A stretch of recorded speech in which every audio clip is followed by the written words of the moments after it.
एक दिन हजरत मोहम्मद सल्लल्लाहु अलैहि वसल्लम जंगल के पास से गुजर रहे थे। तभी उन्होंने देखा कि एक यहूदी ने एक हिरण को बांध रखा है। जैसे ही उस हिरण की नजर नबी पाक सल्लल्लाहु अलैहि वसल्लम पर पड़ी, वह रोते हुए बोल पड़ा, या रसूल अल्लाह, या हबीब अल्लाह, आज सुबह मैं अपने बच्चों को छोड़कर खाने की तलाश में निकला था। उसी दौरान यह यहूदी आया और मुझे पकड़कर बांध दिया।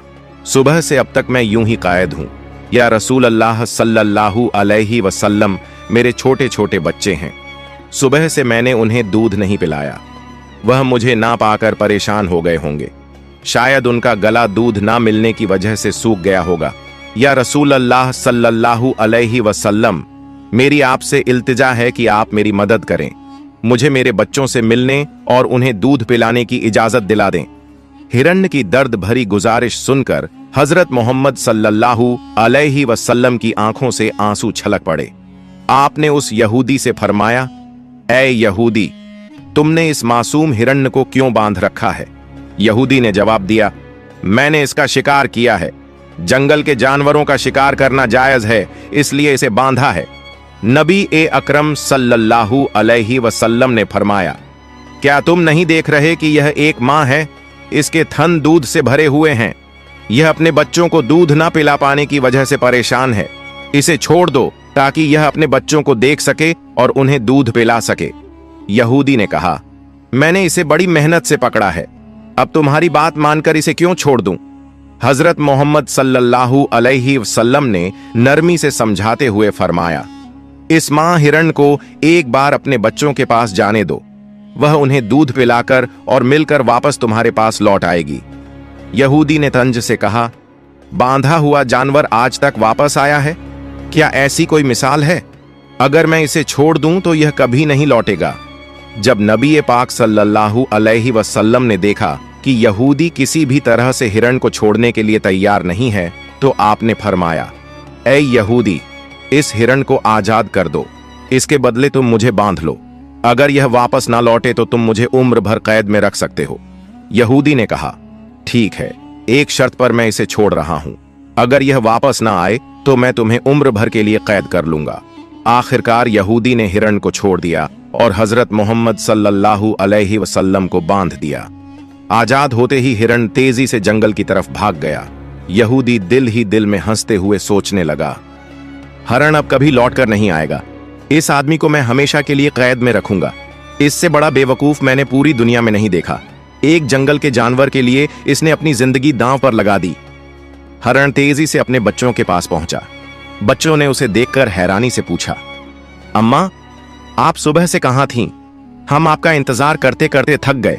बिना दूध के हमारा गला सूख गया है। क्या हो गया है कि आप हमें छोड़कर चली गई थीं? मां हिरण ने बच्चों को समझाते हुए कहा, मेरे प्यारे बच्चों, आज सुबह जब मैं तुम्हारे लिए खाने की तलाश में निकली थी तो एक यहूदी ने मुझे पकड़ लिया। वह मुझे बांध कर ले गया। फिर अल्लाह के प्यारे नबी सल्लल्लाहु अलैहि वसल्लम उस रास्ते से गुजरे। मैंने उनसे तुम्हारी हालत के बारे में कहा और उनसे मदद की गुहार लगाई। हिरण ने आगे कहा, नबी करीम सल्लल्लाहु अलैहि वसल्लम ने मेरी मदद करने के लिए खुद को उस यहूदी के पास गिरवी रख दिया ताकि मैं तुमसे आखिरी बार मिल सकूं। अब मुझे वापस लौटकर जाना होगा क्योंकि मैंने वादा किया है कि मैं जरूर लौटूंगी। मां हिरण ने अपने बच्चों से कहा, मेरे प्यारे बच्चों, वह नरदिल यहूदी अल्लाह के प्यारे नबी सल्लल्लाहु अलैहि वसल्लम को बांध कर रखे हुए है। इसलिए तुम जल्दी से मेरा दूध पी लो। मुझे वापस जाना होगा। मैं अपने नबी को तकलीफा में नहीं छोड़ सकती। जब हिरण के बच्चों ने यह सुना कि उनकी मां नबी करीम सल्लल्लाहु अलैहि वसल्लम को यहूदी के पास गिरवी रखकर सिर्फ उनसे मिलने और दूध पिलाने आई है, तो वो रोते हुए बोले, अम्मा, आप कैसे सोच सकती हैं कि हम उस नबी के रहते हुए आपका दूध पिएंगे जिन्हें यहूदी ने कैद कर रखा है? नहीं, हम आपका दूध नहीं पी सकते। आप चलिए, हम भी आपके साथ चलेंगे। हम अल्लाह के नबी की तकलीफ सहन नहीं कर सकते। उसके बाद मां हिरण अपने बच्चों के साथ नबी करीम सल्लल्लाहु अलैहि वसल्लम के पास लौटने के लिए चल पड़ी। दूसरी तरफ जब हिरण के लौटने में थोड़ी देर हुई तो वह यहूदी तंज करते हुए नबी करीम सल्लल्लाहु अलैहि वसल्लम से कहने लगा, तुमसे ज्यादा बेवकूफ इंसान मैंने इस दुनिया में कभी नहीं देखा। एक जंगल के हरण के लिए तुमने खुद को मेरे पास गिरवी रख दिया। क्या तुम वाकई सोचते हो कि वह हरण वापस आएगा? कयामत तक वह हरण लौट कर नहीं आएगा और कयामत तक तुम मेरी कैद में रहोगे। यह सुनकर नबी करीम सल्लल्लाहु अलैहि वसल्लम ने बड़ी नरमी से कहा, ऐ यहूदी, थोड़ा सब्र करो, वह हरण जरूर लौट कर आएगा। अल्लाह की मर्जी से वह तुम्हारे पास वापस आ जाएगा।